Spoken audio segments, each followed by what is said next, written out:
you're anything like me, that's rough, then you commonly suffer from this mental illness called the inferiority complex, or as I like to call it, thinking you're better than everyone syndrome, only to realize later on that you're not even close, not at the slightest. Now, the Google definition is a persistent feeling of inadequacy and insecurity, where an individual believes they are inherently inferior to others, or in other words, may feel stupid. Now, to some degree, it's a very healthy phenomenon to feel as a human being, as it is what we use to check ourselves. But at some point, it becomes a problem.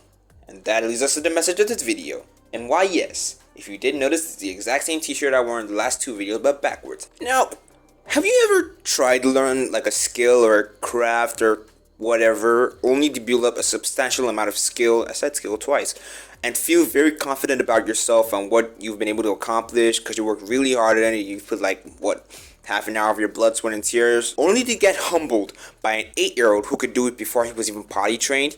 You know that feeling? Why is it that when we do something we're really passionate about, that we ourselves are proud of, someone a third of your age could do it in half the time and it'll still be 10 times better than yours? It's at that point where you begin to really question your self-worth and ask yourself, am I really good at this? Am I the best? You lied to me, Mom. You lied to me. You said I was special. I'm not a genius. I'm sure you guys are familiar with the game chess, right? You know, that game where soldiers are polite and let your enemies launch your attacks before they do? Aha! Just one more move and I can attack the queen. But you go first, though. What? Are you sure? Yeah, you can go first. I'll wait for you. You know, and it's your turn. Aw, man, thanks. That's so polite. No, I trusted you. Yeah. It's a game of strategy, a game of intelligence, a game of planning ahead. The three things I haven't quite figured out how to do and somehow thought I instantly catch on soon. Shout out chess in the 11th grade. Don't judge. And after playing against bots and my little sister, I was a chess master. Someone gave me luscious hair and called me Magnus CJS. Cognos Jarlson S. CJS Carlson. Yeah, CJS Carlson. Because in my head, I was the best in chess. The best there ever was, the best there ever is, and the best there ever will be.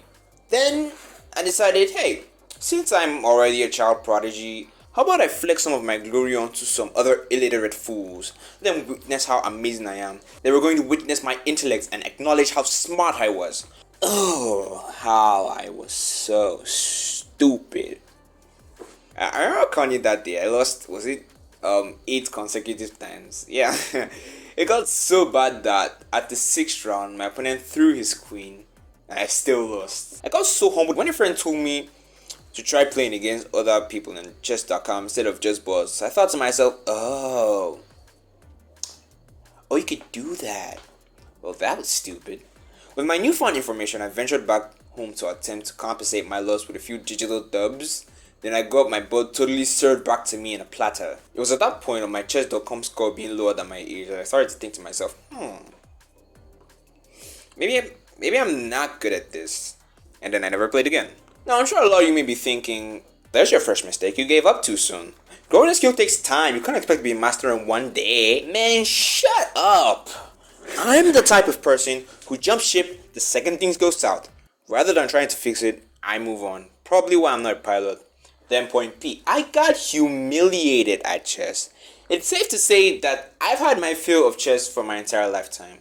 I then started to wonder, hey, maybe I missed out on some of the good chess knowledge when I was a kid.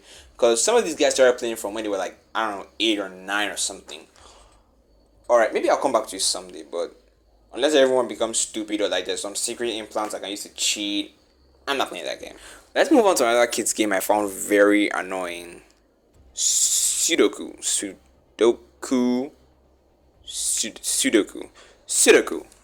I'm embarrassed to say I've never completed a single Sudoku game in my entire life. Oh, what's that? You're not surprised? You already suspected I have a small IQ? Hurtful. But yeah, I completely hated that game. First goes, oh, I have to fill in the rows with different numbers. Well, that's easy. Oh, I have to do the same thing for the columns? Not bad. Oh, it has to be the same for all the squares? Well, how do I do that? What do you mean figure it out? But somewhere out there, there's some maniac who solved an entire puzzle in 54.44 seconds. Wow! Everybody clap. Da da da da da da da da da. Congratulations, you got accepted in the car for you graduated. You're such a winner. Yeah, whatever.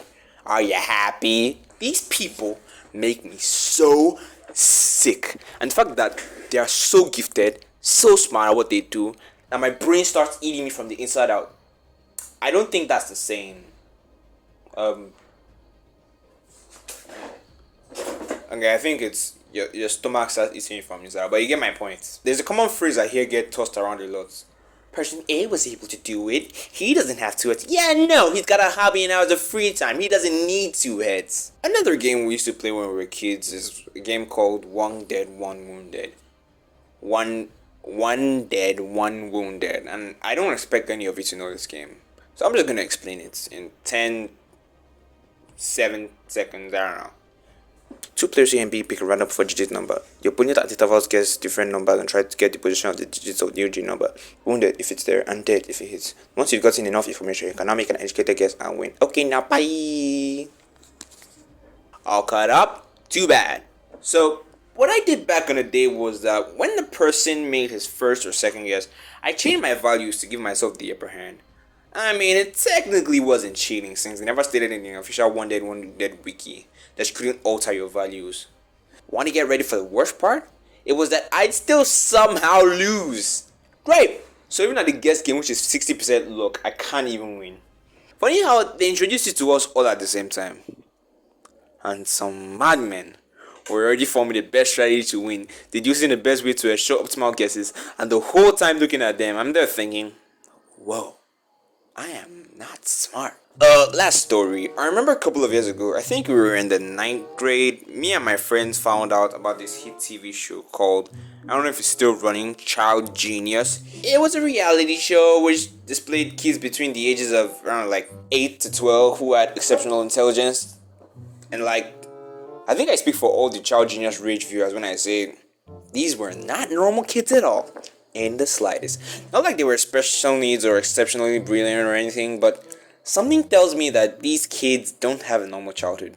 Well, a lot of things tell me they don't have a normal childhood. I remember watching one of the episodes one day, then looking back at the lessons we were given in our school, and thought to myself, wow, we are stupid. But that was back when I was a dumb minor. Now I'm an older minor. And I know not to feel dumb about it because there is no institute in the world that teaches a bunch of 7th graders how to do pre-calc. Pre-calculus? Yeah. But it's this kind of oppression I'm talking about. Child Genius is one very oppressive show that bullies me into thinking I'm worthless and I actually am. Yeah, it's the show's fault. I'm not insecure or anything. And it's at this point where you actually start to doubt your self-worth as a human being. Well, here's the thing. None of that matters. For all the 5 people watching this starting to doubt their self-worth as humans, I'm here to fully tell you that none of that matters. You're the worst at playing chess in your school? So what? That doesn't matter. It's not like they're giving away $200,000 for the best chess player, or giving academic laurels to the best puzzle solvers, or giving full ride scholarship to people who are Child Genius. But for real though, you don't have to compare yourself to the success of other people to measure your worth in life, especially because most of what we see on the internet is already fake to begin with. Your worth in life is measured by you, and it's up to you to decide how other people view you. Yeah, sure, I may not be the best chess player or even the 5 billionth best chess player, but that's okay, because in the end, I know what I'm worth, and I hope you do too.